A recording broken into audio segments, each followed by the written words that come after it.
ஆனா ரசூலுல்லாஹ் சொன்னாங்க எல்லாருமே ஷஹீத் தான் அப்படின்னாங்க. நாம் முஸ்லீமாக பிறந்தது அல்லாஹ்வின் மாபெரும் கிருபை. நாம் ஒரு நாள் அல்லது ஒரு நாள் சொர்க்கத்தில் நுழைந்துருவோம். காஃபிர்கள் வயிற்றில் பிறந்த ஒரே பாவத்திற்காக நரகத்தில் நுழைவார்களா? மேலும் தக்தீரின் அல்லாஹ்வின் நாட்டப்படியே நமது வாழ்க்கை நடக்கிறது என்றால் நாம் செய்யும் பாவங்களும் அல்லாஹ்வின் நாட்டமா?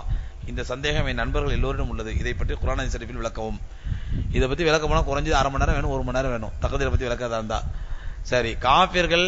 காஃபிர்கள் வயிற்றில் பிறந்த ஒரே குற்றத்திற்காக அவர்கள் நரகத்துக்கு போவாங்களா அப்படின்னா கொஞ்சம் சொல்றேன். ஒரு விஷயம் உதாரணம் சொல்றேன் உங்களுக்கு.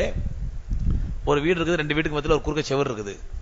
இந்த வீட்டுல அல்லாஹ் பிச்சை இருக்காரு, அந்த வீட்டுல ஆறுமுகம் இருக்காரு. இந்த வீட்டுல அல்லாஹ் பிச்சை இருக்காரு, அந்த வீட்டுல ஆறுமுகம் இருக்கிறாரு. அல்லாஹ் பிச்சை ஆறுமுகமும் ஒரே மாதிரி தான் இருக்காங்க, எந்த வித்தியாசமும் இல்லை. இவரும் ஜும்மா தொழ போறதில்ல, அவரும் ஜும்மா தொழ போறதில்ல. இவரும் வட்டி கடன் வாங்குறாரு, அவரும் வட்டி கடன் வாங்குறாரு. என்ன வித்தியாசம்? இவர் பெருநாள் கொண்டாடுவார், தீபாவளி கொண்டாடுவாரு. இதுதான் வித்தியாசம். இப்படி இருக்காரு இந்த அல்லாஹ் பிச்சை. பக்கத்து வீட்டுல ஆறுமுக சாமி இருக்கிறாரு. அல்லாஹ் பிச்சை கல்யாணம் முடிக்கிறார், அவருக்கு ஒரு புள்ள பிறகு அப்துல் ரஹ்மான். ஆறுமுக சாமி கல்யாணம் முடிக்கிறார், அவருக்கு ஒரு புள்ள பிறகு அருணாச்சலம். 2 பேரும் அல்லாஹ் பிச்சையும் மூத்தாவறாரு, அப்துல் ரஹ்மான் மூத்தாராரு, மறுமைக்கு போறாங்க. ஆறுமுக சாமி மூத்தாவறான், அருணாச்சலம் மூத்தாராரு, மறுமைக்கு போறாங்க. இப்ப நிக்க வச்சு அல்லாஹ் கேட்கறான், ஆறுமுக சாமியோட முதல்ல விசாரணை ஆரம்பிக்கிறான். ஏன்டா பாவி, நீ ஏன்டா இஸ்லாத்தை ஏத்துக்கல, ஏன் ஈமான் கொள்ளல கேட்கறான். அந்த ஆறுமுக சாமி யாரை குறை சொல்லுவாரு? யார? அல்லாஹ் பிச்சைய. ஆனா அல்லாஹ் அந்த பாவி எவட்டுக்கு அடுத்த விட அல்ல, நல்லது கிட்ட எல்லாத்தையும் கலந்துக்கிட்டான் அல்ல. இந்த அநியாயக்கார பாய் ஒரு நாள் கூட உன்னை பத்தி சொன்னது இல்ல. எந்தெந்த செய்தியெல்லாம் முதல்ல அவன் தான் சொல்லுவான், வதந்தி எல்லாம் செய்தி அவன் சொல்லுவான். அல்லா அப்படி முகப்பத்தா இருந்தான் என் மேல, ஆனா ஒரு நாள் கூட உனக்கு தீனுல் இஸ்லாத்தை சொல்லலையா அல்லா அப்படின்ட்டு அவன் குற்றம் சாட்டுவானால், அந்த குற்றம் உண்மையாக இருக்கும் பட்சத்திலே அல்லாஹ் ரப்பல் ஆலமீன் அல்லாஹ் பிச்சையை குற்றம் பிடிப்பானா, ஆறுமுக சாமி குற்றம் பிடிப்பானா? யாரும் குற்றம் பிடிப்பான்? மாலிக் யௌமித்தீன், நியாய தீர்ப்பாளன் அதிபதி அவன். நான் அப்பள பார்க்க மாட்டேன், நீ நரகம் போ, நீ ஆறுமுக சாமி, நீ அல்லாஹ் பிச்சை சொல்லுது பாப்பா. அப்படி பைத்தியகாரமான தீர்ப்பு அல்லாஹ் சொல்ல மாட்டான். கொம்புள்ள ஆடு கொம்பில்லாத ஆட்டை முட்டினாலே நியாயம் வழங்கக்கூடிய ரப்பல் ஆலமீன். ஒரு ஆறுமுக சாமி அல்லாஹ் பிச்சை மீது ஒரு உண்மையான குற்றச்சாட்டை சொல்லி அந்த குற்றச்சாட்டு உண்மையாக இருக்கும் பட்சத்திலே ரப்பல் ஆலமீன் இந்த ஆறுமுக சாமி அநியாய தண்டிப்பானா? அதனால இந்த கேள்விக்கு இதுவே பதில் போகுதுன்னு நினைக்கிறேன்.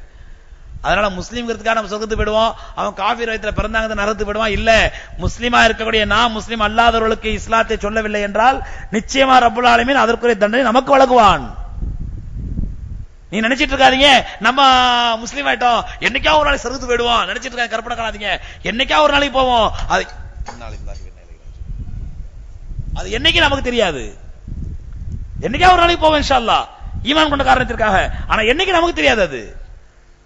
ஆகவே முஸ்லிம் அல்லாதவர்களாக இருக்கிறார் என்றால் அதற்கு காரணம் முஸ்லிம்களாகிய நாம் அவர்களுக்கு தாவா செய்யவில்லை, இஸ்லாத்தை சொல்லவில்லை. நீங்க சொல்லிட்டீங்க, சொல்லி அதுக்கப்புறம் ஏத்துக்கல, நீங்க குற்றவாளி இல்ல. ஒமா அலைனா இல்லல் பலாகுல் முபீன், தெளிவான முறையில் எடுத்து சொல்வதை தவிர மீது கடமை இல்லை. காது வரை சேர்க்க வேண்டியது நம்முடைய கடமை, கல்புக்குள் செலுத்த வேண்டியது அல்லாஹ்வுடைய கடமை. அல்லாஹ் நம்மள்ட்ட கேட்கிறது, கல்புக்குள்ள செலுத்தினியா, கையை பிடிச்சி இஸ்லாத்துக்கு கொண்டு வந்து கேட்க மாட்டான், காது வரை செய்தியை கொண்டு போய் சேர்த்தாயா. கொஞ்சம் யோசிச்சு பாருங்க, நம்ம வாழ்க்கையில எத்தனை பேர் நம்ம இதுவரை இஸ்லாத்தை சொல்லியிருப்போம், எத்தனை பேர் காது வரை கொண்டு போய் சேர்த்திருப்போம். அல்ஹம்துலில்லாஹ் எனக்கு 40 வயசு ஆகுது, இது வரல அல்ஹம்துலில்லாஹ் ஒரு 15 வயசை விட்டுருங்க, நான் பருவம் அறியாத பேரு. 15 வயசுல இன்னைக்கு வரலாம், 25 வயசு வரலாம், ஒரு வருஷத்துக்கு 100 பேர்னா கூட இது வரல 25 வயசுல நான் 2500 பேருக்கு நான் இஸ்லாத்தை சொல்லி இருக்கிறேன். யாராவது உண்டா நம்மள்ட்ட? யாராவது உண்டா சொல்லுங்க பாப்போம். வருஷத்துக்கு நிறைய வேண்டாம், ஒரு 100 பேர் வைப்போம். அல்ல ஒரு நாளைக்கு ஒரு ஆள் சொல்லியிருந்தா கூட வருஷத்துக்கு 365 பேர் சொல்லிருக்கலாம். வருஷத்துக்கு 365 பேர் சொன்னா 25 வயசுக்கு எவ்வளவு பேர் ஆச்சுங்க? கிட்டத்தட்ட 10,000 பேருக்கு நம்ம களிமா சொல்லிருக்கலாம், இஸ்லாத்தை சொல்லிருக்கலாம். அந்த 10,000 பேர்ல ஒரு 10 பேர் களிமா சொல்லட்டும். இதே நம்ம யோசிக்கிறது இல்ல. ஏன்னா நமக்கு அதை பத்தி கவலையும் இல்ல, அக்கறையும் இல்ல. நம்ம வியாபாரம் பண்றதா, கடைக்கு போறதா, தொழில் பண்றதா, பிசினஸ் பண்றதா, இதுதான் நமக்கு முக்கியம். மத்த பத்தி நமக்கு என்ன இருக்குது? ஆகவே அல்லாஹ் ரப்பல் ஆலமீன் சொல்ற மாதிரி காஃபிர்கள் வயிற்றில் பிறந்ததுக்காக வேண்டி அல்லாஹ் தண்டிச்சிட மாட்டான். காஃபிர்களுக்கு இஸ்லாத்தை சொல்லாத குற்றத்திற்காக அல்லாஹ் நம்மளை தான் தண்டிப்பான். தக்தீரை பத்தி இன்ஷா அல்லாஹ் ஒரு நாளைக்கு வாய்ப்புகளும் டீட்டெயிலா சொல்றேன். பெண்கள் முகத்தை மறைக்க வேண்டிய அவசியம் இல்லை, அப்படி ஹதீஸிலும் கூறப்படவில்லை என்றும், மேலும் முகத்தை மறைப்பது தீயவர்களும் வழக்கில் மாற்றப்பட்டு நீதிமன்றத்திற்கு வருபவர்களும் தங்கள் முகத்தை மறைப்பதற்கு பயன்படுத்துகின்றனர். எனவே அல்லாஹ்வின் கட்டளை தீய விஷயத்திற்கு வழிவகுக்காது என்று ஒருவர் 2 வாரங்களுக்கு முன் டிவியில் பயான் செய்தார். இதை பற்றி மார்க்கம் சொல்வது என்ன? அதாவது மக்களை குழப்புவதற்காக செய்யக்கூடிய பித்தலாட்டம். தெள்ள தெளிவா குர்ஆன்ல ஆதாரம் இருக்கின்றது. வயுத்னீன அலைஹின்ன மின் ஜலாபிபிஹின்ன. நபியே, நீங்கள் மூமினான பெண்களுக்கு சொல்லுங்கள், அவர்கள் தங்களுடைய தலை முந்தானையை முன்னால் இழுத்து விட்டு கொள்ளட்டும். தலை முந்தானையை முன்னால் இழுத்து விட்டா என்ன ஆகுங்க? என்ன ஆகும்?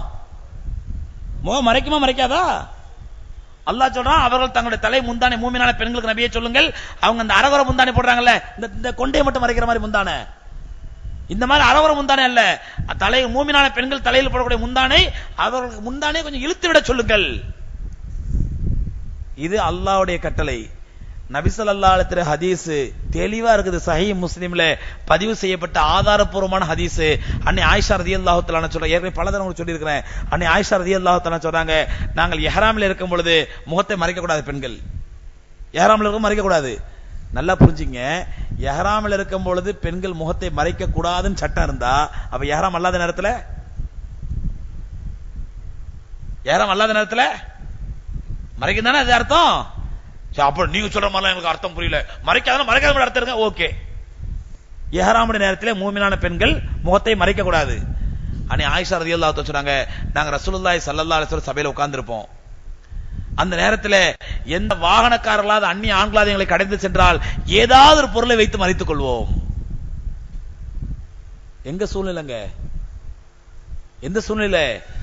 கண்மணி நாயகம் ஸல்லல்லாஹு அலைஹி வஸல்லம் உயிரோடு இருக்கும் பொழுது சுத்தி இருப்பவர் அத்தனை பேரும் சஹாபாக்கள் தங்கி இருக்கிறது எங்க? இஹ்ராமுடைய நிலையில அரஃபா மைதானத்திலே புனிதமான இடத்துல இருக்கும் பொழுது, இன்னைக்கு உள்ள அயோக்கியர்கள் நிறைஞ்ச இந்த காலத்திலேயே ஒருத்தன் இஹ்ராம்ல இருக்கும்போது அரஃபால இருக்கும் பொழுது ஒரு பெண்ணை பார்த்தா தப்பான என்ன வராதுங்க? சத்திய சஹாபாக்களுக்கு வருமா? ரசூலுல்லாஹ் உயிரோட உட்கார்ந்திருக்கும் போது வருமா அந்த எண்ணம்? அது இஹ்ராம்ல இருக்கும்போது அரஃபா மைதானத்துல இருக்கும்போது இந்த தப்பான எண்ணம் வருமா? தப்பான எண்ணம் வருவதற்கு ஒரு கிஞ்சிட்டு கூட இடமில்லாத அந்த நேரத்திலேயே அந்நிய ஆண்கள் தான் எங்க முகத்தை எதையாவது வச்சு மறைச்சு போன ஆயிஷா சொல்றாங்களே. இன்னைக்கு ரோட்ல நடமாடுறது பூரா ஜிப்ரீலும் மீகாயிலும் இஸ்ராயேலும் இஸ்ராஃபீலும் நடமாடிட்டு இருக்காங்க. எங்க ஒரு பொம்மைக்கு புடவை கட்டி விட்டாலே அந்த பொம்மையோட தொப்புல உத்து பாக்குற காலங்க இது. நீங்க போத்த மறைக்காம போனீங்கன்னா உங்களை பார்த்து கேவலமாகப்பட மாட்டான், உங்களை பார்த்தா சலனப்பட மாட்டான், என்ன கேரண்டி இருக்குது? அது மட்டும் இல்லங்க, ஃபேஸ் ஒரு பெண்ணுடைய அழகினுடைய டிஸ்பிளே. முகம்தான் ஒரு பெண்ணுடைய அழகுக்கு என்னதுங்க? டிஸ்பிளே. ஒரு பெண்ணை பார்த்தோன்னா அழகான பெண்ண அசிங்கமான பெண்ண எப்படி தீர்மானிக்கிறாங்க? இன்னைக்கு கயவர்கள் அயோக்கியர்களாம் காலேஜுக்கு முன்னாடி போய் நிக்கிறான், லேடிஸ் காலேஜுக்கு முன்னாடி போய் நின்று பார்த்து, மாப்பிள சூப்பர் ஃபிகர், மொக்க ஃபிகர், எதை பார்த்து சொல்றான்? எதை பார்த்துங்க? கையை பார்த்தா, காலை பார்த்தா, மூக்க பார்த்தா, நாக்க பார்த்தா, அவன் மொத்த பார்த்தா சொல்றான். அப்ப ஃபேஸ் என்பது ஒரு பெண்ணுடைய அழகினுடைய டிஸ்பிளே. அப்ப ஃபேஸ் அழகை மறைக்கணுங்க பொழுது முதல்ல ஃபேஸ் தான் மறைக்கணும். அல்லாஹ்வுடைய கட்டளை, அல்லாஹ்வுடைய ஹபீப் ஸல்லல்லாஹு அலைஹி வஸல்லம் உத்தரவு. இவ்வளவு இருக்கும்போது எவனோ ஒரு அயோக்கியன் சொன்னானா, உண்மை அயோக்கியன் தான் சொல்லணும். அவனை எவன் சொன்னான்னு தெரியல எனக்கு. அல்லாஹ்வுடைய மார்க்கத்திற்கு எதிராக எவன் சொன்னாலும் அவன் அயோக்கியன் தான். கோர்ட்டுக்கு வர்ற விபச்சார வழக்குல மாட்டவ கோர்ட்டுக்கு வரும்போது முக்காடு போட்டு வரலாம். அதனால பொம்பளையில நீங்க முக்காடு போடாதீங்க. ஏங்க இன்னைக்கு தப்பு பண்றவன் பூரா கொள்ளை அடிக்கிறவன், கொலை பண்றவன், ராபரி பண்றவன், ஃப்ராட் பண்றவன், இந்த மாதிரி அயோக்கியத்தனம் பண்றவன் பூரா என்ன பண்றான்டா, தலைக்கு ஹெல்மெட் மாட்டிட்டு பண்றானா இல்லையா? அதனால சட்டம் ஒழுங்கை பாதுகாக்கக்கூடிய காவல்துறை ஒரு உத்தரவு போடுகின்றது, எல்லாம் தப்பு பண்றவங்க பூரா ஹெல்மெட் போட்டு பண்றதுனால மக்களே நீங்க யாரும் ஹெல்மெட் போடாதீங்க அப்படின்னு காவல்துறை உத்தரவு போடுதா? தப்பு பண்றான் ஹெல்மெட் தான் போடுறான், அதனால நீங்க ஹெல்மெட் போடாதீங்க அப்படி காவல்துறை சொல்லுதா, அரசாங்கம் சொல்லுதா? சாதாரண ஒரு அரசாங்கம் போட்ட சட்டத்துக்கே இந்த மாதிரி மரியாதை கொடுக்கும் பொழுது முகத்தை மறைக்க வேண்டும் என்பது அல்லாஹ்வுடைய சட்டம். எவ்வளவு ஒரு அயோக்கிய பெண், விபச்சாரி பெண்ணு கோர்ட்டுக்கு வரும்போது போட்டு வராங்கிறதுக்காக வேண்டி, அல்லது மூஞ்ச மூடிக்கிட்டு அசிங்கமான பொண்ணுங்க தப்பு தண்டா செய்துங்கிறதுக்காக வேண்டி முஸ்லீம் பெண்களே நீங்களும் போடாதீங்கன்னு சொன்னா எந்த விதத்துல நியாயம் இது? சரி, இன்னைக்கு முகத்தை மூடிட்டு வர்றாங்க, நாளைக்கு புர்கா தலையில மட்டும் புர்கா மக்களா முக்காட போட்டுக்கிட்டு தலையில மட்டும் மக்கனாவை போட்டுக்கிட்டு ஒரு தப்பு செய்ய வாங்குறதுக்காண்டி, ஆவே முஸ்லீம் பெண்கள் யாரும் தலையிலும் போடாதீங்க, புர்கா போடாதீங்க சொல்லுவாங்களா இவங்க? ஆகவே கண்ணியத்திற்குரியவர்களே, முகத்தை மறைக்க வேண்டியது கட்டாய கடமை. அதுதான் முழுமையான புர்கா.